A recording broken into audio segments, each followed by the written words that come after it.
Health informatics is no longer a background function. It's a driving force in all this healthcare transformation. From AI-powered decision support and precision medicine to interoperable health data systems and patient-centered digital tools. We have remarkable opportunities to improve patient outcomes, strengthen our health systems, and also promote equity. The challenge is to ensure these innovations deliver genuine improvements rather than simply adding the complexity of clinical work. Today,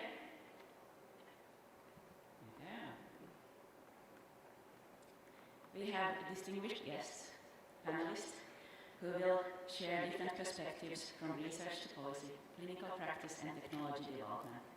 We will explore what is possible with cutting-edge informatics and what is practical, sustainable and equitable in real-world health systems. Our aim is to move beyond the what and how and focus on the so what, the measurable, meaningful improvements in patient and population health that defines success of our health systems. And here are our distinguished panelists. I'll present them more briefly or more detailed when we move closer to the presentations that we have coming. So we will start with 4 short presentations from our panelists, and then we will move on to an open discussion towards the end of the panel. So you will all be able to present questions, and please start to think about those already now, and you will have an opportunity to state those questions later on. Okay, so around the world we see 4 big themes emerging currently. First, AI-driven decision support has shown great promise for improving safety and outcomes, but health systems still face major barriers in scaling these tools responsibly. You'll shortly hear Professor Eyal Shimon, who will share what it takes to make that promise a reality. And second, digital infrastructures that truly center the patient can transform experience and quality of care. But embedding these tools into clinical workflows and governance, that's not simple. So Professor Christoph Meyer, he will give us a window into this and how this can be achieved in high-performing healthcare systems. And third, empowering patients and populations to take charge of their own health. This requires personal health data combined with clinical health records in a meaningful way. It's a powerful vision, but one that still faces interoperability and standardization hurdles. So Professor Naoki Nakashima will share an inspiring example of how this will and can be done in practice. And fourth, as AI is advancing informatics, and this is becoming woven into healthcare, we must ensure these technologies are transparent, fair, and trusted, especially when caring for vulnerable populations. So Professor Anita Mendoza will show us how this can be achieved in pediatric care, always keeping children's best and interests at the heart. So today, we're not just looking for what informatics can do. We're asking, how do we make these innovations real? How do we make them scalable and equitable so that they genuinely optimize health outcomes for everyone? Okay, let's begin then. So I'm going to invite our speakers one at a time up to the stage, and then afterwards we'll come up here and respond to the questions you have and the questions I have, and have a very nice discussion. But first, I would like to present our first speaker, Professor Eyal Shimon. He is an internal medicine physician and one of the foremost voices in healthcare innovation today. He serves as the Chief Innovation, Transformation and AI Officer at Sheba Medical Center in Israel, ranked among the world's leading hospitals. Professor Shimon is also the founder and director of the ARC Global Innovation Platform, which accelerates the development and scaling of digital health solutions through partnerships with over 120 startups and health systems worldwide. In addition, he co-chairs the Future Health Leadership Think Tank, a global initiative working to set a bold and actionable vision for the future of healthcare. So today he will share how digital innovation, strategic transformation and international collaboration can drive better outcomes and higher value in healthcare systems around the world. So please join me in welcoming Professor Elias Hyndman.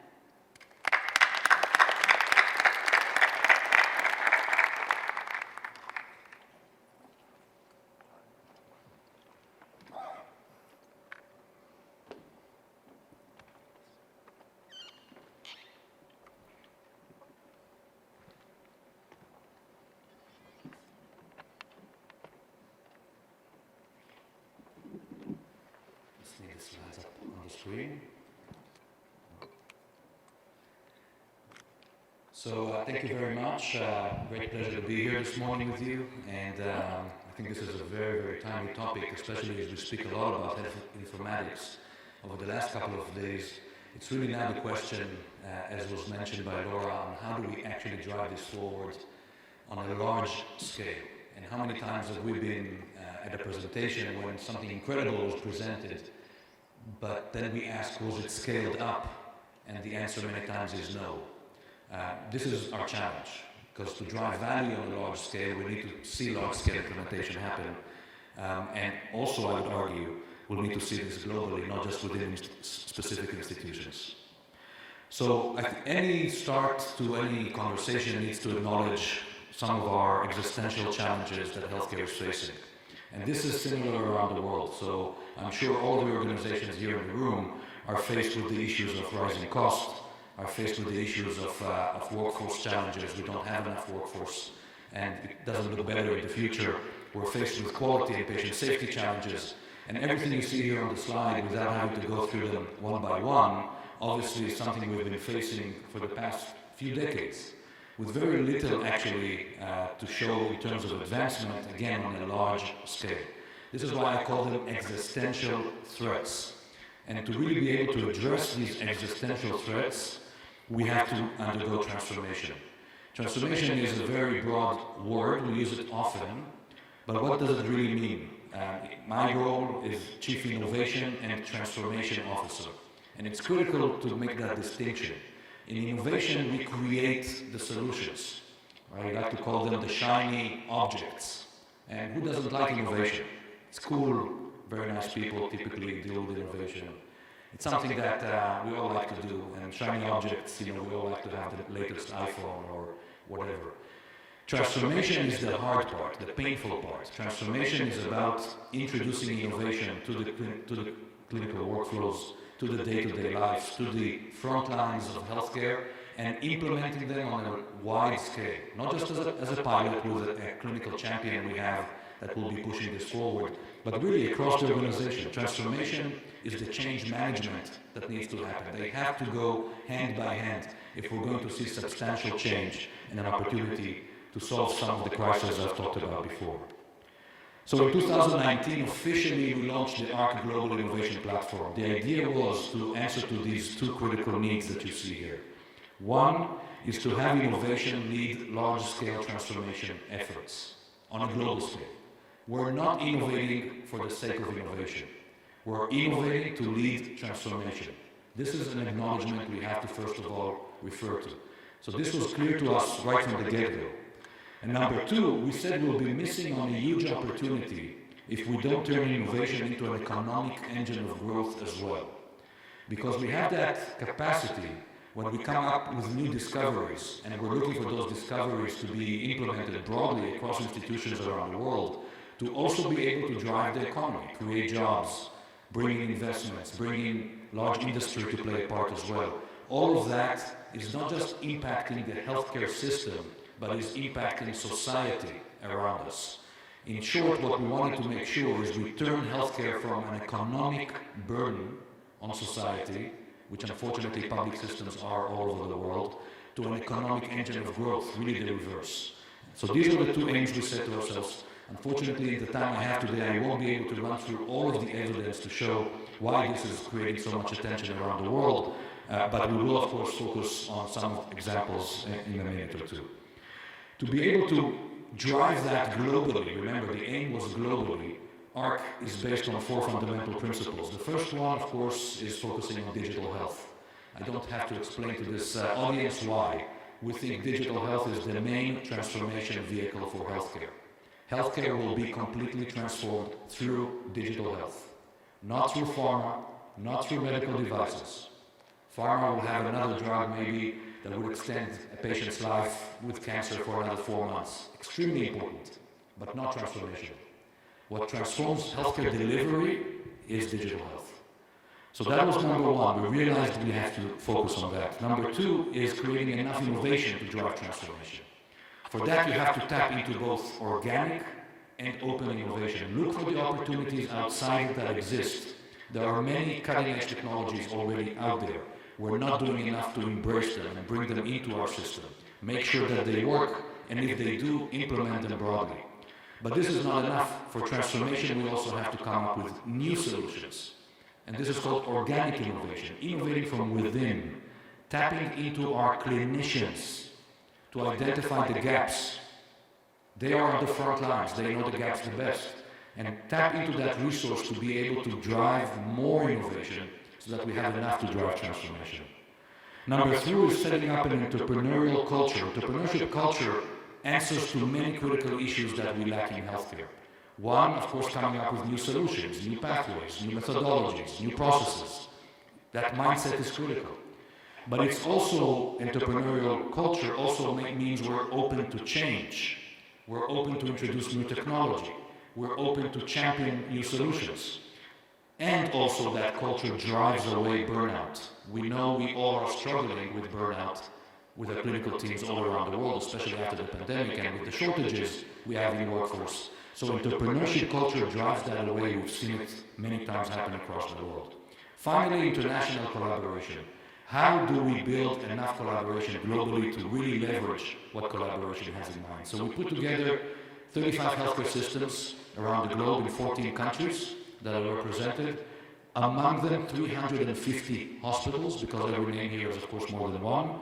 And you'll recognize many of the names. I won't start reading through them.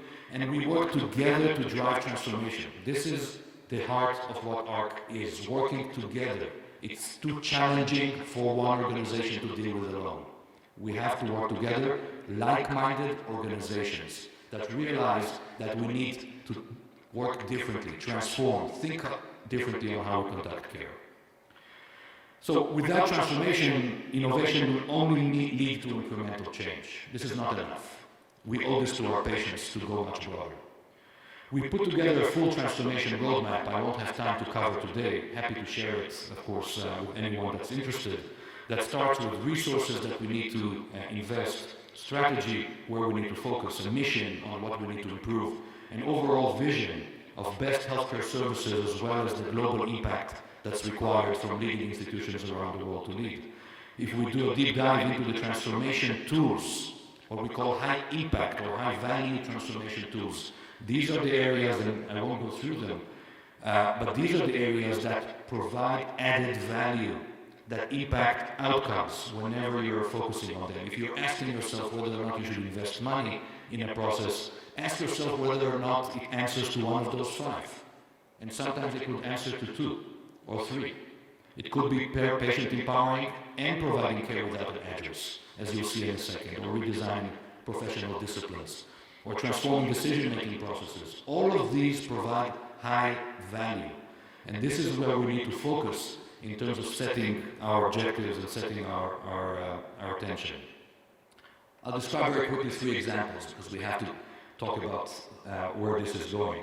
One is transforming decision-making process through AI. Many of you maybe have heard of a technology called ADOC or AI Doc, which is a technology that allows us to read CT scans within seconds and identify life-threatening situations like stroke.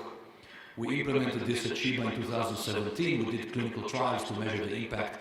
This is now implemented in more than 1,500 hospitals around the world, 1,000 hospitals in the US and 500 hospitals from outside, creating a huge amount of impact. This is the clinical trial we published about 2 years ago, showing that for acute hemorrhagic stroke, implementing the AI in the emergency department reduced mortality by 30%. If there's any neurosurgeons or neurologists in the room, they would tell you that the last thing that was proven to decrease mortality by 30% in hemorrhagic stroke was drilling holes in the skull. It's called burr holes in the 1940s. Since the 1940s until AI, we had nothing else to have that kind of impact on mortality. So AI has that capability, and we have to implement it broadly if we're going to see this through. Digital pathology. Moving to digital in pathology is really just the infrastructure, like with radiology. But introducing AI into pathology, being able to read biomarkers, digital biomarkers directly from the slide, will allow us to diagnose specific cancer within 2 minutes and understand what is the specific treatment for precision medicine, and not wait for sequencing 4 to 6 weeks. This is now operational at Chiba. We treat our patients with this specific drug on the same day we take the biopsy.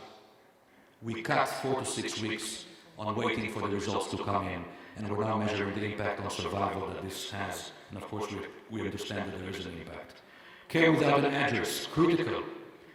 In many, many ways, health equity is one of our challenges. When we talk about hybrid hospitalization, where the patient could be either in the hospital or could be at home, we leverage technology to allow the clinical teams to extend their responsibility over patients from afar. The doctor doesn't need to come to the patient's house, which we know is problematic. We've published on Plus One last year a reduction in mortality, as you can see here on the slide, compared to traditional hospitalization with quite severe patients. And this is one of the only programs in the world that actually was shown to drive lower mortality. We're doing the same with high-risk pregnancy, leveraging different technology, doing fetal monitoring, doing ultrasound at home where the woman herself does the ultrasound, believe it or not. The woman herself does the ultrasound. If that's not patient empowerment, I don't know what is. And we are seeing the same results here. We're about to publish, we have an abstract in the leading gynecologist meeting coming up in a couple of weeks, showing the outcomes there. I'll share with it next time. But the same results we've seen in hospital at home. All of this has created a lot of attention around the world, and I'll finish with this, where we've been working with some of our partners to establish ARC methodologies locally and set up ARC sites around the world. We're doing this in collaboration with Deloitte to help us do the implementation broadly on an international scale. And by the end of 2025, there will be 10 fully functional ARC sites around the world. They could be serving a hospital, like Charité, for example, in Berlin, where we're setting up now an ARC Berlin, or an ARC in Ghent. But they could be also on a national level, like New Zealand, that are setting up an ARC center to serve the whole country of New Zealand. And we have others in the pipeline, including many other countries also here in Asia and Pacific and across the world. You see some of the sites here on the slide, and there are others. All of them together are working through the support of ARC Global Services to make sure we push healthcare transformation forward and drive economy, which is exactly the two aims we've set to ourselves.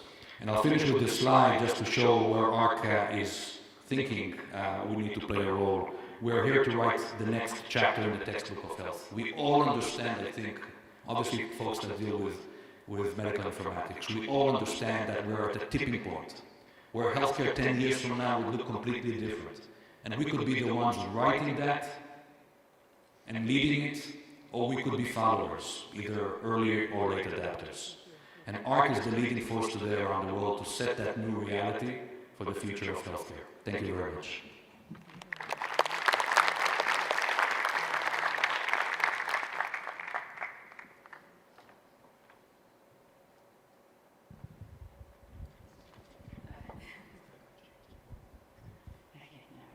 Thank you very much, Professor Schindlerman. This was an amazing presentation, and thank you for sharing these experiences and showing that this kind of a systematic strategy can really help us bring change, transformation into patient outcomes.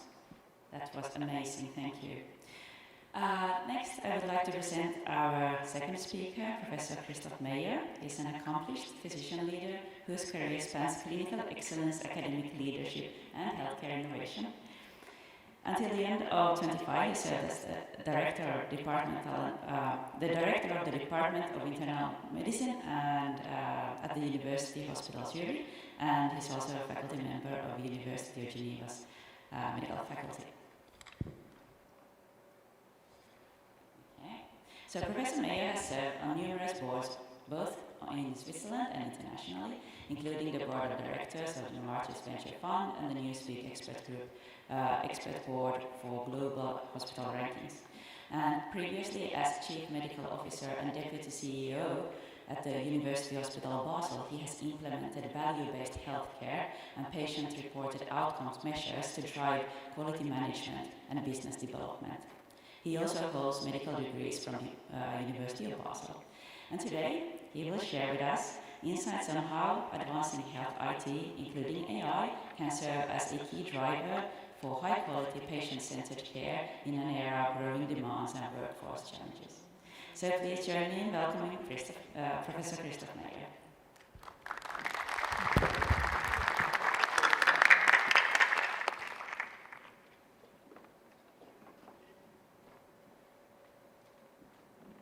Good morning. Thank you very much for having me here, Laura. Great that you're here at this magnificent gala dinner with a mouse on the table. So I'm happy to talk to you and discuss with you the aspects of health IT and patient-centered healthcare. I think AL has mentioned some of the key features. I just illustrate that. We need health IT for quantitative and also qualitative matters. Quantitative, the health minister of the UK recently said that if we continue to practice medicine as we do that right now, in 50 years, all the population of the UK will work in healthcare. That just shows you how absurd our current structure of healthcare delivery is. And that's obviously not true only for the UK. So for this, we will need health IT. We also need qualitative improvements in getting, better, faster, cheaper to diagnosis. That's very easy for imaging specialties, but I'm afraid as an internist, it's also true for internal medicine. I think the current technologies will, in part, help us to replace even internists. However, we will probably not be replaceable, and we'll get to that, when it's about integrating patient values and preferences into clinical decisions. Just one thing as a caveat, because I have heard many presentations here on how we will be able to predict with AI patients at risk, and to screen, to predict disease, blah, blah, blah. I think we have to be very careful here, and I have been missing that a little bit in some of the discussions. Of course you can predict things, but you have to predict things where you can do something and where you have a reasonably high risk of this occurring. And so just being able to screen for something doesn't mean it's good. And I think one example shown here in mammograms, you can get much better resolution by AI enhancing the images. However, you will find small things which may even be cancers. As you know, if it's distinguished endocrinologists here from Japan, 50% in this room have thyroid cancer, and 50% of the men above age 60 have prostate cancer right now today in this room. We don't need to find these, we need to find the aggressive ones. So there was a huge challenge that we use our technology not just to detect subclinical irrelevant disease, but we need to validate these screening tools. And for those of you who are not clinicians or not believing me, there is always a fantastic article in the New Yorker which discusses that in a way that's understandable for physicians, non-physicians, and the public. Well, what we will be focusing on is that the third aspect of health IT, that's how to promote patient-centered healthcare. And I think there are two aspects which are important. One is shared decision-making, and second is outcome measurements. I just remind you that the time is over, where patients trust the doctors and where we deliver the opinion to the patient when he wants it, as illustrated above. We should all strive to provide care that is respectful of the individual patient preferences, needs, and values in all clinical decisions. And I say, at least in my country, with a fee-for-service model, this is not necessarily the guiding principle for everything we do every day. I just remind you, what patients really want. They don't necessarily want always the cutting-edge technology and drugs which prolong life by another 2 weeks. If you ask patients in different areas of the world, actually, what they want is to not be a burden to the family. They want to be able to die comfortably without pain, and living as long as possible is not really on the agenda as a main priority for many elderly people or sick people. When people think about what is worse than dying, I think that's unfortunately an excellent question. Many say, well, to be urinary or stool incontinent is worse than dying, or if I cannot get out of bed. And that's sometimes a little bit lacking in our high-tech discussions. These are the values and preferences of many, if not most, of our patients. And this has to be integrated into all we do in clinical medicine. Well, what do we do in shared decision-making? Often the best we have is sort of such a dire table. That's PSA screening. As you know, PSA screening is fantastic, but you screen about 1,000 men over 10 years to save one life. So much for screening. But you have lots of false positives. So you have to explain that to the patient. Do they want to have one life saved versus perhaps 150 false positive diagnoses? That's a trade-off. That's an individual. So you present that usually with a table or a cartoon.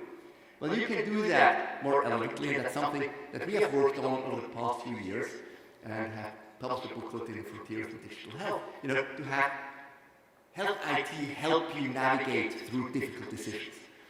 We chose the model of a balance where you have videos, you have fact sheets behind, so people can play with the values. They can say, okay, how much do I value living 1 year longer versus a 50% risk of becoming urinary incontinent, and you play with these different values, their probabilities, to help you come to an informed decision.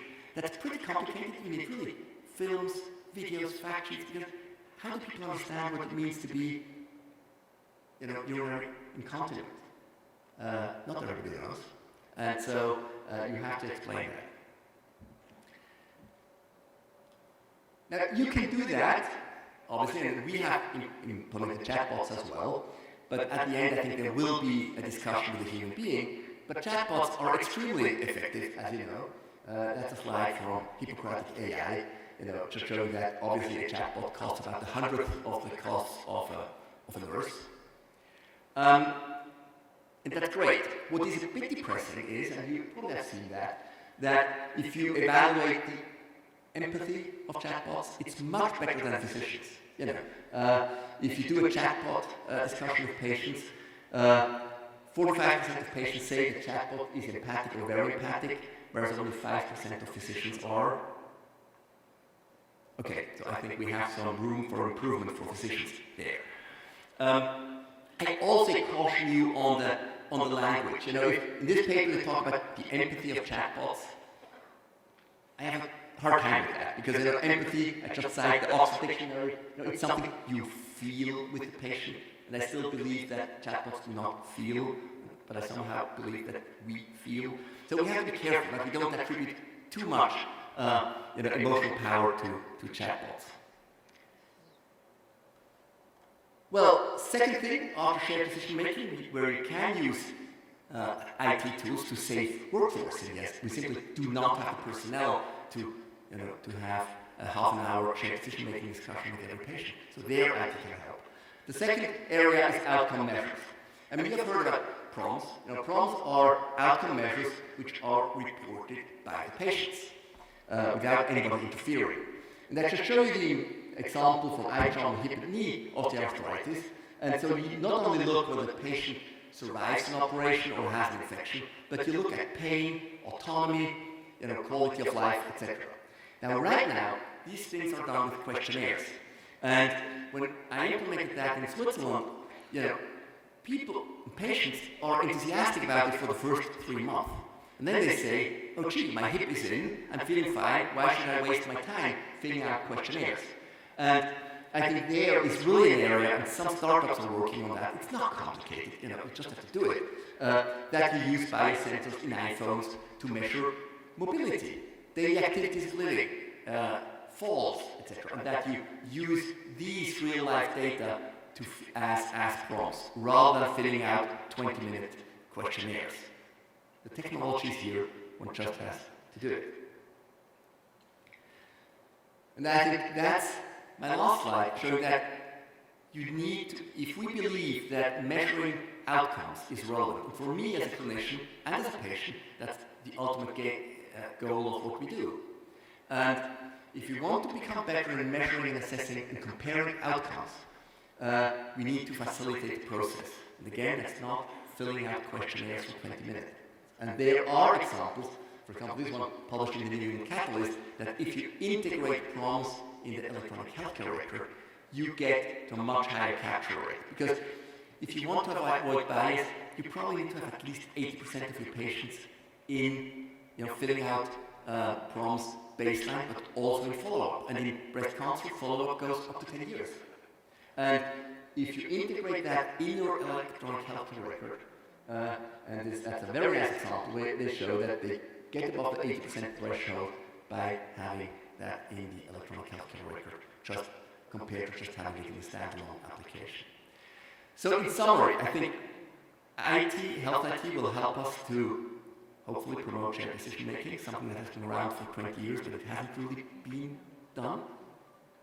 Because there is no incentive for doing it. We can get to that on our panel.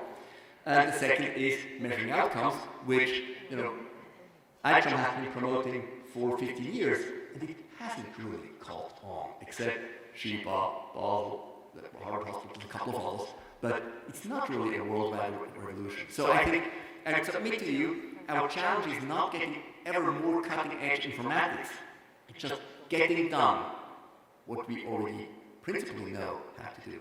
Thanks very much.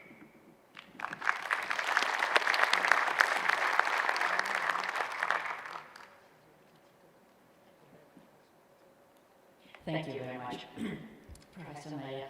What an amazing perspective, important for us, and we'll surely continue in the panel to discuss more on this topic.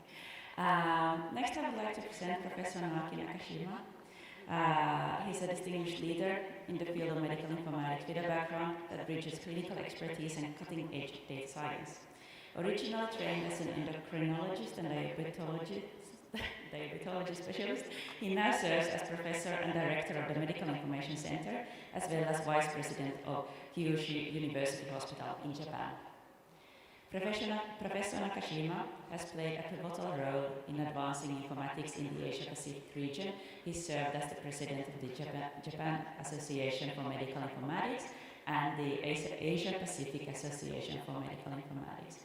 His work is internationally recognized for its focus on learning health systems, integrating electronic health records and personal health records to empower individuals, strengthen self-care, and enable development of high-accuracy AI for healthcare. So today he will share his vision and practical strategies for bridging healthcare and self-care processes, and how this can be scaled through structured informatics frameworks to improve health outcomes worldwide. So please join me in welcoming Professor Naoki Nakashima.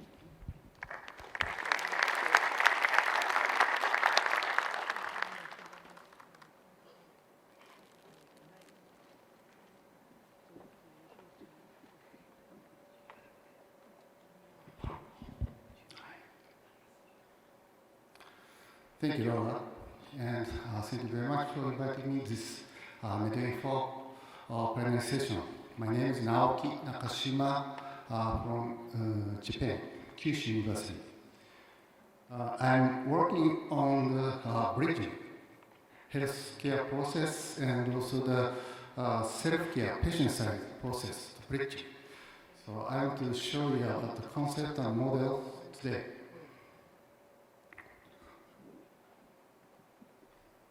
Aims. Standardized, seamless communication between healthcare providers and users, mainly doctors and patients, is critical in medical DX. Our study builds a platform enabling learning health system, LHS, through structured EMR data, aiming to optimize clinical process using patient-reported outcomes, PRO, and lifelong data. To establish good relationship between doctor and patients, we use LHS function, learning health system function in EMR for the hospital side. But left hand, this is LHS concept, but it is really difficult to install this because of two reasons. One is delay of standardization. The second is there is no blueprint in clinical side. Blueprint is only in the doctor's brain. Doctor decide everything by brain. Now, of course, they read textbook and a guideline, but they use just brain to decide that. So we decided to use clinical pathway system function in EMR in Japan, and third processing was to standardize clinical pathway. We call it ePath. This ePath has structured double-layered unit. We call PC unit.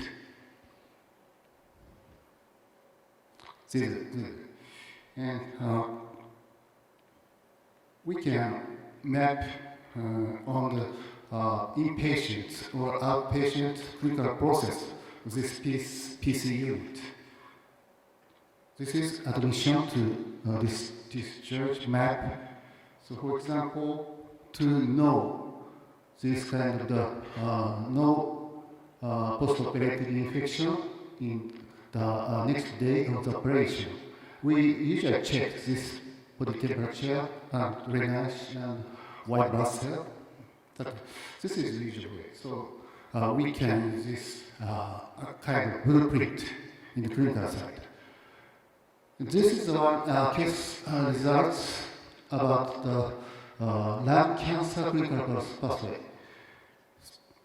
So to reduce the clinical burden, to optimize clinical process. This upper area, upper parts, is high contributor to predict this long-term hospitalization. This is objective variables. And this is high contributor and this is low contributor. We have several important objective variables, and using this, the items always stay here. We can omit that to reduce the clinical burden. This result shows we can omit 7.7% of clinical burden of doctors and nurses in the lung cancer resection pathways. And also another pathway, ablation pathway for the arrhythmia, we can omit almost 20% of the clinical burden. This PC unit is also useful in the self-management activities for the healthier subjects for the daily life, like us. These two layers. This is background of our concept and model today. And recently, AI is installed in the clinical side and also the patient side.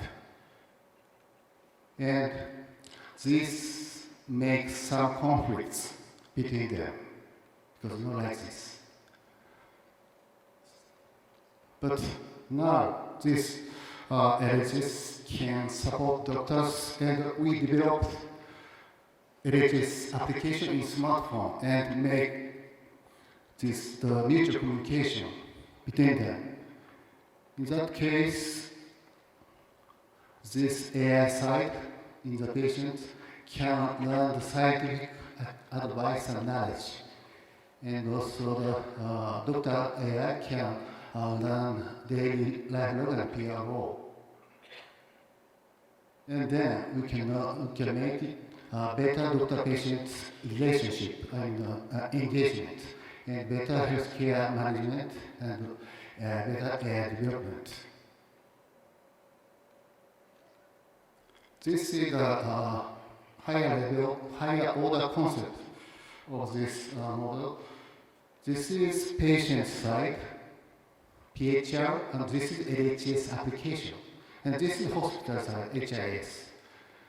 And then we can map this on consist healthcare process. This is also ISO 13940. This is the healthcare process. We can map that our concept on this consist. And now we are applying and also the processing this model to ISO standards. Now we are here because the last March the MP voting was completed successfully. So now we are here, and we expect we can issue ISO standard at the end of the 2027. So EHR and PHR mutual communication is really important in this era, DX era, but it's really difficult because security issue and also vocabulary issue. Vocabulary is totally different between this hospital side and daily life. Right? So we use this LHS system in the interface between this EHR PHR and lead meaningful, effective mutual communication and achieve the high quality service patient satisfaction, and also this means high accuracy analysis and high quality AI. This PC unit can use also the precision medicine because the genotype we can change the process, this red square process pattern by genotype, and also we can input the data from explosome from this smartphone. For example, the behavior and sometimes the environmental data, and also the IoT data from daily life. So this is the last slide. Development of optimizing healthcare AI in the DX era requires standard-based, sophisticated communication between healthcare providers and users. Thank you very much.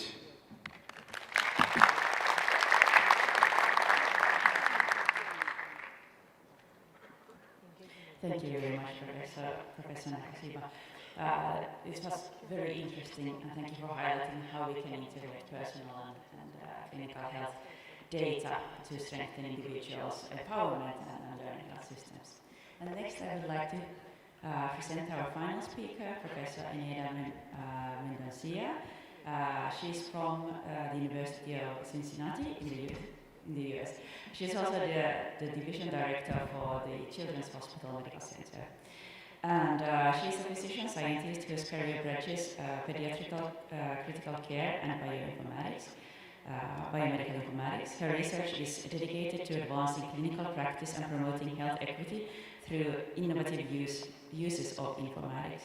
She is a leader in leveraging health information technology and artificial intelligence to enhance clinical care, support population-level prevention strategies, and drive translational research from bench to bedside.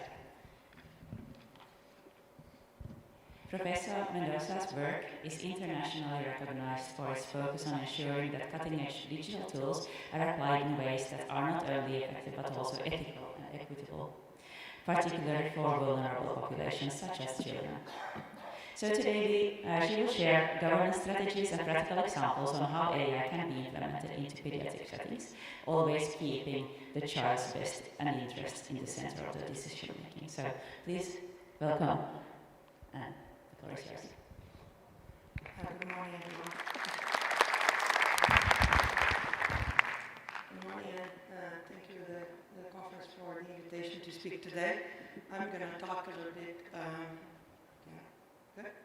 I will talk a little bit about our experience with AI more at the institutional level, not more specific about my work. So I have no conflicts to declare.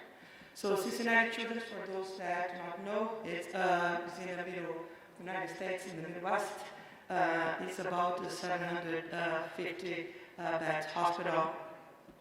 We do have a couple of campuses, and we are more in the south region of Ohio, which cover also Kentucky and some parts of Indiana. We do care for children only, but our extended children sometimes have 35-year-olds at the hospital, since some of the chronic diseases like cancer and congenital heart disease extend our reach in there. And it's considered one of the top 10 hospitals in the United States, and one of the 5th largest hospital, pediatric hospital specifically. So I want to talk a little bit about why for us it's important, not only from the perspective of AI and governance and how we implement those things, but also from the perspective of the child. We take the children and their family as our center of attention at the pediatric hospital. And children are not little kids, if you don't know yet, so there are some differences in that. We do have a lot of variability there in terms of organ function, neurodevelopment, physiological processes. That goes across the spectrum, right? So we need to pay attention of that when we actually look into AI and AI tools. So we try to put that children at the center of our principles, also from implementation, but also from regulatory and ethical principles. So everything that applies to all of us as adults applies to children, but sometimes in different ways, sometimes in more specific ways, including consent. For instance, we need consent, but if the child is 14 or 12 years old, we also need assent. So they need to be part of that development, and they need to be part of some of the decisions that we make as well. And of course, we also need to pay attention to, the general principles of applying AI and using AI, of transparency, scalability, and so on and so forth. So I talked a little bit about the consent, but there is also some confidentiality that we need to pay attention, as we may impact the life of these children, not only at that point, but throughout their lives. Identifying certain things, making them public sometimes, or even putting their medical record may affect the life of that child throughout the long period. So we always look into that, and also principles of fairness and bias. We all know both from the socioeconomic level, but also ethnicity and race and so on and so forth. So in our approach as an institution, we like to say that we use a POPT digital transformation approach. For POPT, we mean pursuing our potential together. So all of us together, so that the child can pursue their own potential. We look into care, community, cure, and culture all together, both from the digital transformation perspective, but also from cost and affordability. And like our colleague from Shiva Hospital mentioned in the morning, we have to look into all the aspects, and we are actually doing that together. At the same time, making sure safety outcomes and patient and family experience are at the highest level. So our digital transformation, we look into enabling enterprise collaboration. We try to bring everyone together, because one thing is not going to happen. The AI is not going to happen in our institution if somebody, is not aware of, if doesn't learn about. We need buy-in from everything. We need the engagement. Oops, this is passing too fast. Engagement from people, and we need to advance that the culture of AI in our institution, and also have a data-driven culture. And we are looking into 4 main components in there, right? The AI product management, we have things that are vendor-based, right? We have things that are developed in our institution. We need the AI infrastructure to bring that up. We also need to work a lot in the AI governance and especially AI literacy. As was discussed before, not everyone is as engaged as we are as informaticians, so we need to bring to that. And for each one of these components, we've been launching initiatives. For instance, for data literacy, we have a 101 for AI that everybody needs to take at the institution. From the person who cleans the bathrooms, cleans the kitchen, cooks our food, to the highest VP director and the CEO. So no one gets out of that, not even Dr. Steve Davis, which is our CEO. So everybody takes, but at the same time, we are working in other types of literacy from the different levels of engagement from our data analysts that may need a little bit more, our quality people that may need something else, and our investigators and researchers and our PhD students that need a different level of training. So all at those three different levels. So we do create an AI governance model that has different groups, and for each of these groups we have participants from all the places. So we need quality, so we have a quality representative. We need IS, we have several VPs from IS.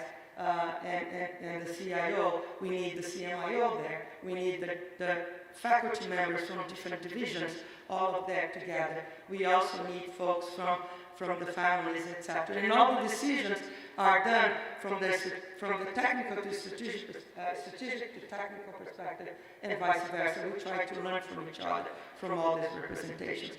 And these groups, for instance, the AI governance, I picked one to explain to you since we have a little bit of time to explain, but the purpose is really to provide oversight and guidance for operating AI, predictive models, and integration in our concepts, right?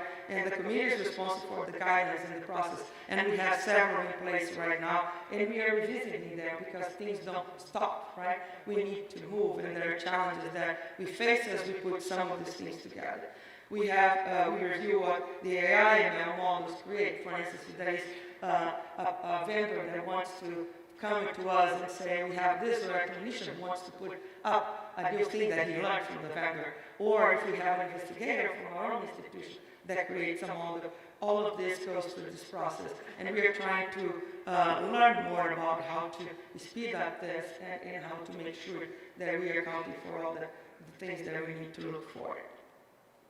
So just giving you 2 quick examples that have gone through the AI governance. One was Rate AI on compression, where generative AI tool is used to help the radiologists in deciding the findings and creating their final report. And that has been evaluated. The vendor system has been evaluated by the vendor, but for most of the systems, they have never ever actually done anything in evaluation with children. Most of the algorithms, not for this radiology, but I'm just taking that side note here, that another issue that a challenge that we have is that a lot of these algorithms are tested in adults and not in children there. So we need to also look into that. So we validate it first and then we try to implement. But just to give you a sense of what gets there, but this one set the precedent of the human in the loop AI kind of approach at our institution, and we try to follow some of that process through it. My other example is an implementation from inside, from our own investigators who have developed an algorithm for using AI to predict referrals, to suggest referrals from to epilepsy surgery. My apologies, my voice is getting away already. But just to finalize, this went to a multi-site institutional clinical trial. It's now being conducted and implemented in several institutions. Just to finalize, there's challenges in there, right, that were discussed before, but mainly scalability and sustainability of this process, how we make sure that as these things come, and they come more often now, how do we make sure that we are in compliance with our own guidelines, that we are preventing that to happen, bad things to happen to our children, and that we have the stakeholder engagement. And we do have implementation sciences processes as well, how we make them move forward. And very important is to have qualified personnel, right? From the side of development to the evaluation to the implementation to governance, legal, ethical, all of them together in quality improvement. And I will finish here. Thank you. My apologies for the noise again.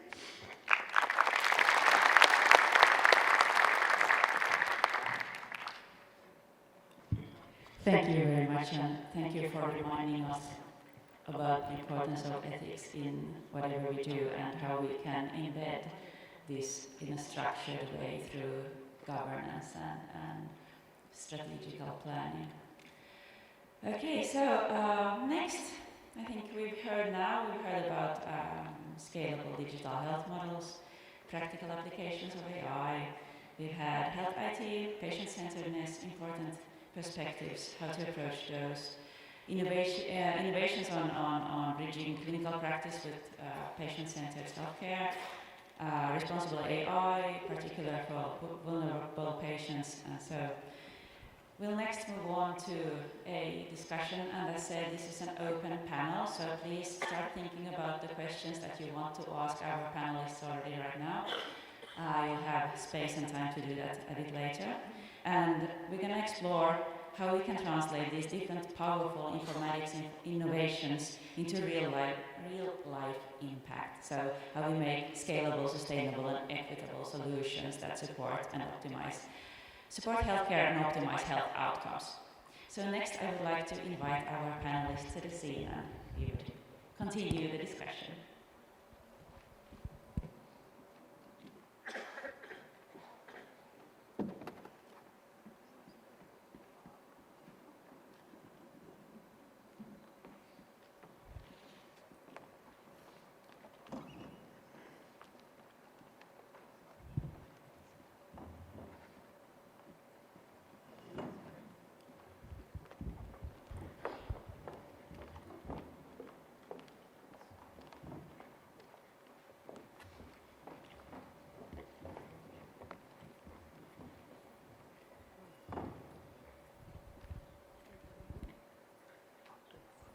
Okay, thank you very much for joining our panel today. We had wonderful presentations. Thank you for those.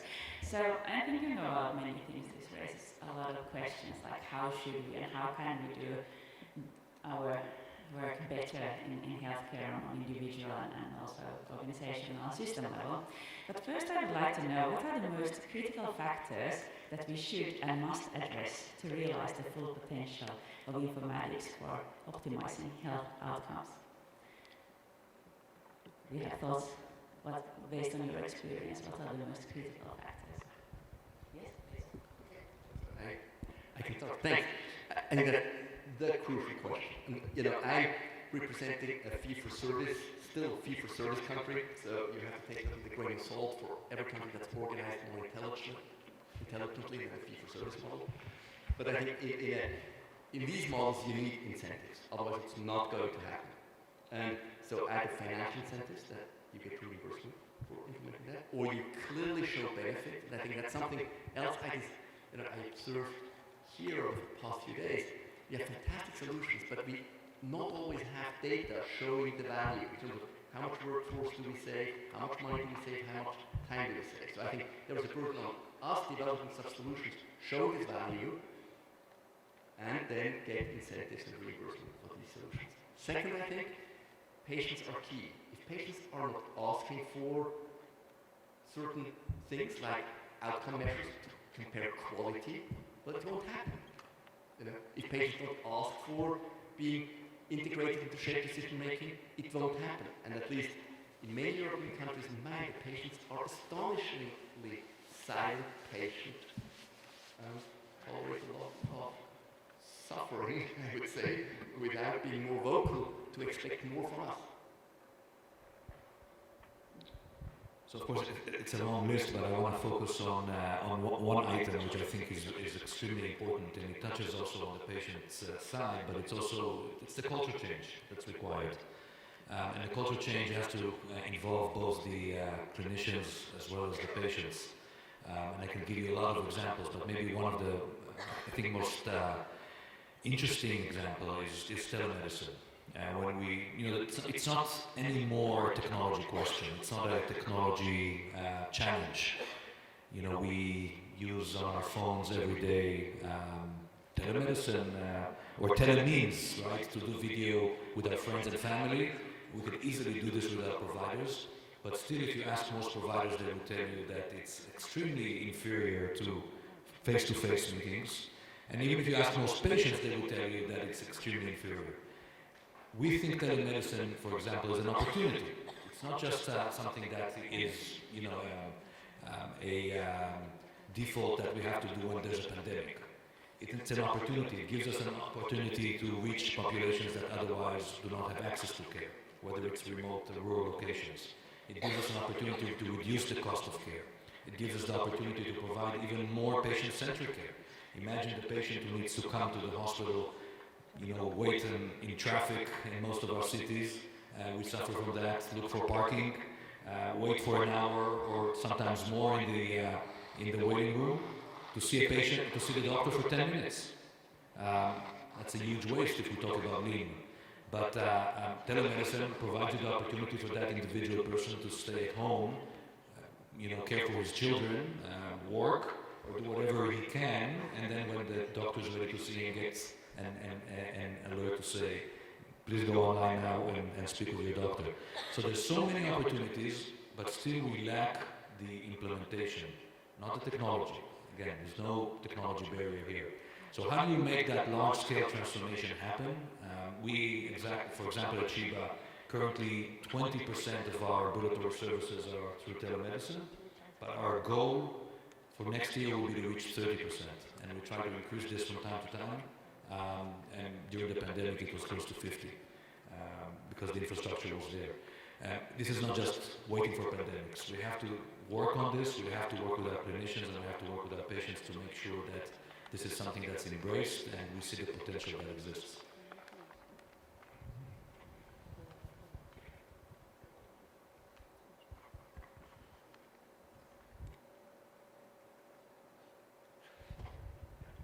No, it's not. Thank you. I was going to mention the implementation side. I think there is the clinical side and the operation side, right? I think there's a lot of opportunities there also for the operation side to make it more effective, right? And that can reduce the time it takes to do a lot of that so that we can take better care of our patients. And I agree with the cultural change, and that's what a lot of what we're working there is cultural change, right? Is making sure that everyone is aware of some of that change and how that can be beneficial to them, but understanding the process, understanding how it works in the implementation side. So it's all together. But I think we talk a lot about clinical care. We don't talk much about the operational side that can also benefit from this component of AI, and then can release some of us and some of our time to better take care of our patients.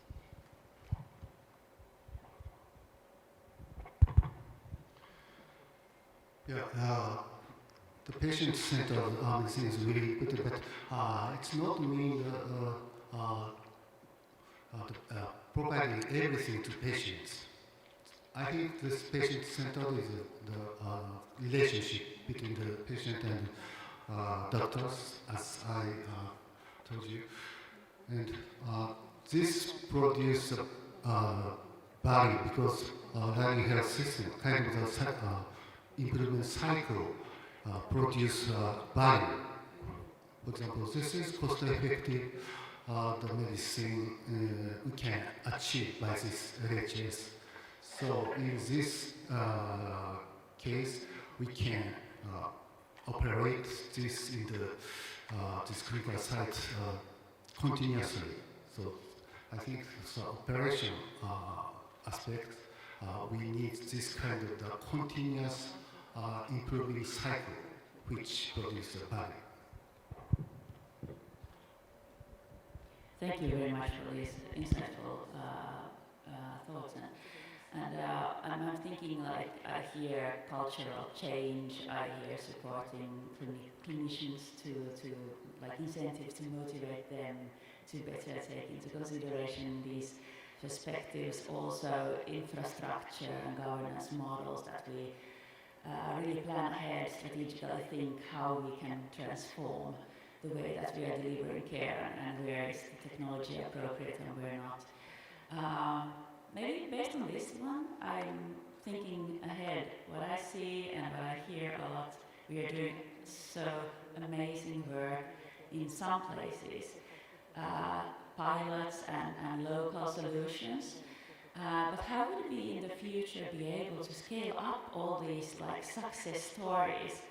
Do you have any thoughts on strategies or means how we would be able to share this knowledge and these experiences on a broader scale and scale up the outcomes that we are able to do? To start, so this is exactly where the challenge we were up against when we set up ARC is to try and see how we scale this up and how we learn and work together. So, for example, we do joint implementation across different hospitals. We will do a hospital at home program across 4 or 5 different countries and learn from each other what has worked and what has failed. Often, learning what has failed is not less as important as then what has worked at not to repeat mistakes. Once we create evidence, like some of the evidence I've shown here on the slides, we drive that to other institutions, and we share on the implementation methodologies, right? On how to take this broader. This is extremely challenging. The change management requires a huge amount of leadership, and leadership is about the head of the organization saying that yes, we've been doing things this way for the last 100 years, but starting from tomorrow, we're going to do things differently. It's not easy. Humans are very change averse. We don't like when people change how we do stuff, especially not clinicians. We're the most change averse. We're an apprentice guild where we learn from our elders. And so for us to try something new is always challenging. And that's why leadership is so critical. And that's why working together and sharing the experience is so critical, because, again, this is too challenging for any one organization to implement. Perhaps I fully agree. I think you need this leadership transformational force. But I think even more important, over that, you need a healthcare system that at least doesn't penalize you if you do that. So, and coming back again, if you're working in a sort of integrated capitated system, Kaiser Permanente or so, yes, then you need leadership transformation power, but you have the framework in place that you get value if you implement that. If you're in a fee-for-service system, if it's not beneficial financially, it's never going to happen. You can hire the best leaders in the world. It won't happen.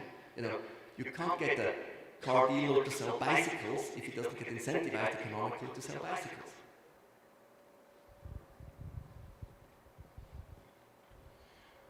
Usually I answer the standardization and governance, but I think we also need the motivation of the user side. User side need the hospital side and also the provider side and also the patient side. And our system spread in the 2,000 hospital to be ready to use. And I have another global health system project we presented in very first day in this MedInfo in Bangladesh, Asian country and Africa. We are now processing the ISO standards of our model. So we now install this model to this portable health system in Asia and Africa to develop the LHS personal side LH system also. Yeah. But still we are struggling this motivation in the patient side and the user side. So maybe we can provide the cost-effective motivation, I think. Thank you. Well, being honest, I think I have more questions than answers on this one. I think there's a lot of things we can do, but we need to try to figure out how to better evaluate those things, right? And so that there is a lot of influx. And if you're going to do the same evaluations over and over for everything, that take time, that take a randomized clinical trial, for instance, like the example that I showed, we are not going to get anywhere anytime fast, right? Because those things, they will take time, right? But maybe there is a need for better guidelines on what is acceptable, what is not acceptable. And maybe these guidelines could be through a community or through, help from institutions at a government level and in accordance and collaboration with academic institutions and industry and everybody. So bringing all the groups together maybe to create some of those guidelines can help us to be a little faster, let's say, in trying to, and more sustainable in trying to move some of this forward. But it's still more questions than answers on this. Thank you for this excellent thoughts and comments. I'm also hearing all of that and something that has been recently discussed in more extent. I think also what you were touching upon here is the collaboration between academia and industry and healthcare organizations, which surely will be like one of the key issues in addition to maybe these agile, faster or smoother processes of innovation into practice pathways. Maybe that these are things that we definitely need to build on in the future and sort of try to make roadmaps or pathways to support the applications of the technologies. I want to go back to the question Professor Nakashima started, the discussion about patient and end user involvement, and I think this is something that we really need to think about, and I've also heard during the conference in several presentations how, and also as discussed earlier, how we react to technology when we bring technology into the clinical setting, and it's not always easy and definitely not always very accepted. So I think maybe we could next discuss a little bit about how do we build trust and engagement, how do we enable health professionals and patients to be involved in technological development and evaluation, application, implementation, deployment, all the process throughout the technological development process. How can we make sure that we have the voices of the patients and the clinicians and the families heard in that development, so that the technological at the end of the day would be appropriate and fit the workflows of the clinicians and so forth. So what are your thoughts on this one? What should we do to better enable patients, clinicians, whoever the end users are? How can we support them in the technological and innovation adoption into healthcare?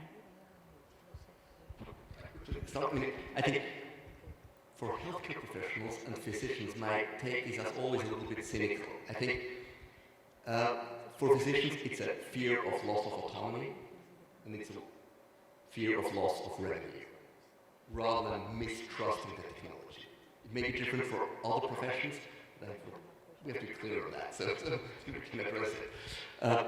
For patients, I think it's up to us to really show clearly the value. And I think I'm sometimes a bit disappointed if we promote new technologies. People say we have an AI-driven mammography. I don't care. I want to see the value. So I want to have a better diagnostic system, a cheaper one, saving workforce, etc. But we are just using the prefix AI and think people are going to be enthusiastic. And I recently had a personal experience as a patient in Switzerland's #1 hospital. I was proposed to have a bronchoscopy. I said, well, how does it change management? They said, oh, Christoph, we have a robot now. So they clearly addressed the wrong person with this argument, but I think that's what we're sometimes doing. We have a Da Vinci, so let's do it. No, I think there we have a problem communicating. And I think we should reframe many of the things we have been discussing these days for the patients in terms of value. Yeah, I think to add to this conversation, our approach has been led by the concept of product. So a company that builds a product is very clear on who's the user, who's the consumer, who do we build this for, how do we make sure that we answer to their needs. We've decided when we started coming up with many of the solutions to the problems that we need to also have a product approach. So for example, our AI center has about 60 employees. We decided we're not hiring project managers, we're hiring product managers. So the concept is coming from a product, from a user interface, from usability factor. And the user could be a clinician, a doctor, a nurse, or any other health profession. Could be a patient. There's a lot of patient-facing innovation. Could be a family member. And whenever we build a product to answer for somebody's needs, we start by saying, what exactly are they looking for? How do we make it very easy for them to use it? If you go to the industry, you'll see that apps or iPhones or whatever are built with that in mind. How do we make it very, very easy? So we don't need to have 5 clicks on the phone to do something. We can do it with 2 clicks. That's very important in the commercial world. We've not been working in that environment, unfortunately, so when we work on electronic records, we have hundreds of clicks to do this. Changing our concept to more product approach, to a user interface approach, will get us to ask what's important to the user. And again, we have a lot of patient-facing technology, and that patient-facing technology, we work with the patients to make sure that we answer to their needs. And just one last thing, with clinicians and the shortages I've mentioned before that we have, right now in the US, the number one problem that healthcare organizations have is shortage of nurses. And I think in many places in Europe, and I hear also here.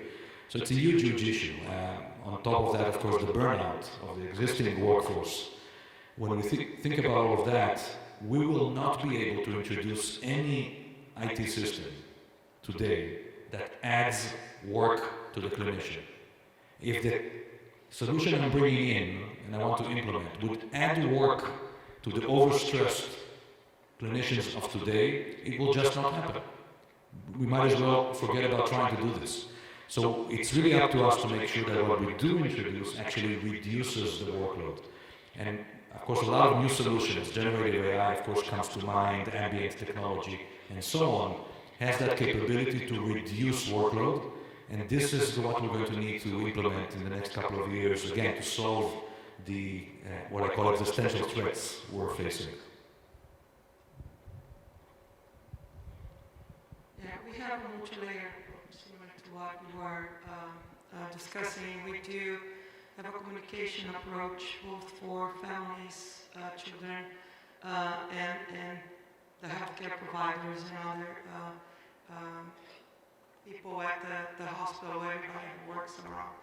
We do run focus groups with patients to better understand what they are thinking about, their perceptions about the use of AI in certain areas, especially if you want to bring something new. We do the same with healthcare providers. And we engage everybody. We try to engage the whole community on that. We also created recently, about 2 years ago, what we call the Sense Lab, which is more like a usability implementation that we call lab. It's not really a lab, but we call it lab, to really look into some of that usability approach when you're creating something that is patient-facing or clinicians or any healthcare provider-facing, to really try to better understand how we put those things at implementation level. So it's a multi-layer, and we do the training as well. We offer training for everybody. So it's a multi-layer approach with communication, training, implementation, usability, all together, trying to better understand what would actually work in our institution or not. And we've seen some interesting things, like, for instance, with using kind of ambient notes where you record everything in the clinical consultation and then creates a summary for the physician. Some physicians love. In certain clinics, we had to just close it and just turn it off, right? Because the clinicians in those particular clinics did not like that. They would prefer to write their own, even if it takes them more time. But they didn't feel that the language would be the language that they would use. But for others, they use that every day, they're very happy with, and their productivity increased. So one solution may not fit everybody, so we try to account for that as well. Yes, usability is really important. Yeah, I forgot to say that the last time. User interface is really important. That's why previously we developed some kind of application by ourselves, academic side, but we are not a professional of the usability and user interface. So now we are collaborating with the PHL vendor and EMR vendor to develop that kind of the patient engagement system to make the usability better. And that's one point. And another point is motivation. So in our case, we can increase the quality of care by running health system cycle. But first we make the reduce clinical burden. That is maybe priority for the physician, I think. Yeah. So that kind of priority we have to think. Thank you very much. Excellent, excellent priorities to think about when we move forward in this space. Next, I would like to invite, do we have any questions in the audience? We have microphones down here, please come down and can we have some more light in the front row, please?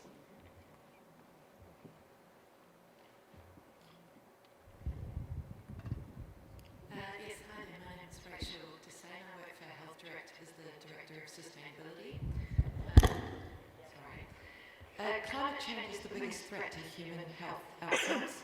The energy, water and biodiversity impacts of data centres to run AI are a well-established concern. What role should we as a sector play in driving changes through mandates to vendors to ensure we minimise indirect harm that is often disproportionately affecting those already experiencing equity issues in health? Thank you. Good question, thank you very much. Anybody wants to? So we actually at Cincinnati Children's do have a very good group of epidemiology and environmental science, and we do take that in consideration as well.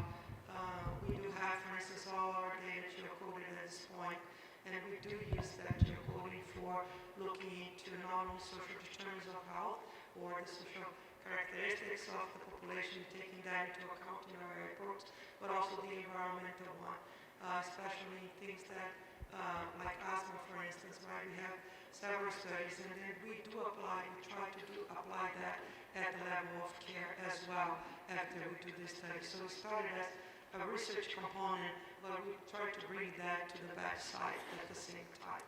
That's the kind of approach we are taking towards that at this point. Does that answer your question, Sarah?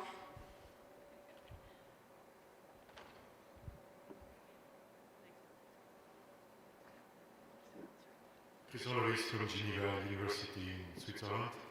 I have a question about how much regulation does this require? And I would like to take a few examples.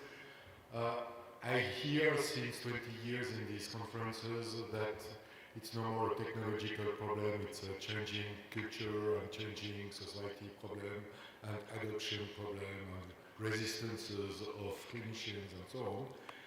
Despite that, at least in our ultra-liberal country, we have increased extremely massively the digitalization of the private and the public sector since 20 years, and still it's not possible to share patient record because of non-interoperable systems in one organization. Is it a praxis, a private praxis, or a large hospital?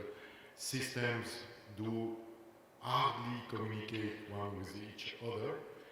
And the second example is that still today I face and I meet more clinicians that would like to do telemedicine than the ones that would not like to do telemedicine. But in our country, for example, it's not reimbursed.